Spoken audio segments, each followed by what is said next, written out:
Given the present financial position of government of Karnataka, ಅಂದರೆ ಇವತ್ತಿನ ಆರ್ಥಿಕ ಪರಿಸ್ಥಿತಿಗಳು ಸ್ಥಿತಿಗತಿಗಳ ಬಗ್ಗೆ ಗೌರ್ಮೆಂಟ್ ಆಫ್ ಕರ್ನಾಟಕ ಎಲ್ಲಿ ನಿಂತಿದೆ ಅಂತ ಆಲೋಚನೆ ಮಾಡಿದಾಗ the state government may not continue to provide the SCS, that is shadow cash support. ಅಂದರೆ ಭಾಳ ಸ್ಪಷ್ಟವಾಗಿ ರಾಜ್ಯ ಸರ್ಕಾರದ ಆರ್ಥಿಕ ಪರಿಸ್ಥಿತಿಗಳು ಚೆನ್ನಾಗಿಲ್ಲ. ಇಷ್ಟು ವರ್ಷ ಶ್ಯಾಡೋ ಕ್ಯಾಶ್ ಸಪೋರ್ಟನ್ನು ಏನು ಪ್ರತಿ ವರ್ಷ ಎಲ್ಲ ಸರ್ಕಾರಗಳು ಕೂಡ ಪ್ರೊವೈಡ್ ಮಾಡ್ಕೊಂಬರ್ತಾ ಇದ್ದರು, ಅದನ್ನು ನಾವು ನಿಲ್ಲಿಸಬೇಕಾಗ್ತದೆ, ನಿಲ್ಲಿಸ್ತೀವಿ. ನಮಗೆ ಆರ್ಥಿಕವಾಗಿ ಆ ಶಕ್ತಿ ಉಳಿದಿಲ್ಲ ಕೊಡೋದಕ್ಕೆ, ಶ್ಯಾಡೋ ಕ್ಯಾಶ್ ಸಪೋರ್ಟ್ನ ಪ್ರೊವಿಷನ್ ಮಾಡೋದಕ್ಕೆ ನಮಗೆ ಶಕ್ತಿ ಇಲ್ಲ ಅಂತಕ್ಕಂಥದ್ದು ಹೇಳ್ತಾ ಇದ್ದಾರೆ.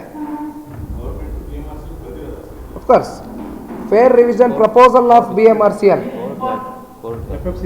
FFCಗೆ ಗೌರ್ಮೆಂಟ್ ಆಫ್ ಕರ್ನಾಟಕ ಬರ್ತಿದೆ. They are not in a position to support. So continue ಮಾಡ್ತೀನಿ. Public notice issued inviting suggestions, Chapter 4. During the discussions, suggestions were made by Government of Karnataka officials, that is bracket alli Urban Development and Finance departments, that a fair revision is imperative in order to reduce the financial burden of the state government.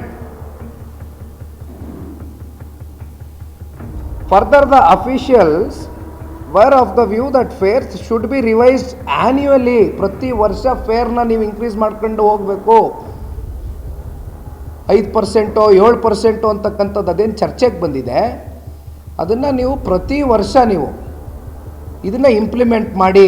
ಈ ಒಂದು price hike ಏನಿದೆ, ಈ percentage metro commuters ಮೇಲೆ, ಇದನ್ನು ಪ್ರತಿ ವರ್ಷ ಮಾಡಬೇಕು. Applying on annual automatic fair revision formula ಅಂತ ಹಾಕಿದ್ದಾರೆ.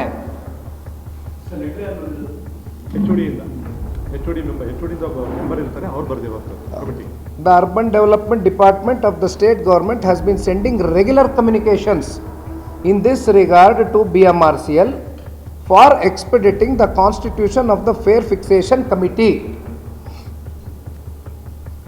ಮತ್ತೆ Chapter 7 Revision of the Fair, ಇದು ಒಂದು ವಿಚಾರ ಓದ್ತೀನಿ. ಮತ್ತೆ officials from both of the finance and the urban development departments of the government of Karnataka have brought to the attention of the Fair Fixation Committee the immediate need for upward revision of fares in order to reduce the financial burden.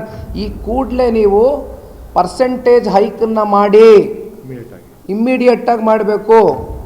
ಮತ್ತೆ ಹೇಳ್ತೀನಿ, immediate need for the upward revision of fares ಈ ಕೂಡಲೇ ಮಾಡಬೇಕು ನೀವು, in order to reduce the financial burden on state government. ರಾಜ್ಯ ಸರ್ಕಾರದ ಮೇಲೆ ಆರ್ಥಿಕ ಒತ್ತಡಗಳಿದೆ, ಈ ಕೂಡಲೇ ನೀವು ಪರ್ಸೆಂಟೇಜ್ನ ಕಮ್ಯೂಟರ್ಸ್ ಮೇಲೆ ಇನ್ಕ್ರೀಸ್ ಮಾಡಿ, ದರವನ್ನು ಏರಿಸಿ ಮೆಟ್ರೋ ಚಾಲಕರ ಮೇಲೆ ಅಂತಕ್ಕಂಥದ್ದು ಭಾಳ ಸ್ಪಷ್ಟವಾಗಿ ಉಲ್ಲೇಖ ಆಗಿದೆ ಈ ಒಂದು ವರದಿಯಲ್ಲಿ. ನಿಮಗೆ ಇವತ್ತು ನಾನೇನು SCS ಬಗ್ಗೆ ಮಾತಾಡಿದೆ, 200 ಕೋಟಿ ಪ್ರಾವಿಷನ್ ಮಾಡ್ಕೊಂಡು ಹೋಗಿದ್ದಾರೆ ಪ್ರತಿ ವರ್ಷ. 2017-18 202 ಕೋಟಿ ಕೊಟ್ಟಿದ್ದಾರೆ ಸರ್ಕಾರ. 2017-18 2018-19 ಬಂದು 116 ಕೋಟಿ ಕೊಟ್ಟಿದ್ದಾರೆ. ಅಲ್ಲಿಂದ ಏನಾಗುತ್ತೆ, 2 ವರ್ಷ ಕೋವಿಡ್ ಬರುತ್ತೆ, ಜಾಸ್ತಿ ಜನ ಟ್ರಾವೆಲ್ ಆಗೋದಿಲ್ಲ ಮೆಟ್ರೋನಲ್ಲಿ. ಕೋವಿಡ್ ಬಂದಾಗ ನಿಮಗೆ ಗೊತ್ತು ಪರಿಸ್ಥಿತಿಗಳೇನಿತ್ತು, ಲಾಕ್ಡೌನ್ಸ್ ಇತ್ತು, ಜಾಸ್ತಿ ಜನ ಓಡಾಡ್ಲಿಕ್ಕೆ ಆಗ್ತಾ ಇರಲಿಲ್ಲ.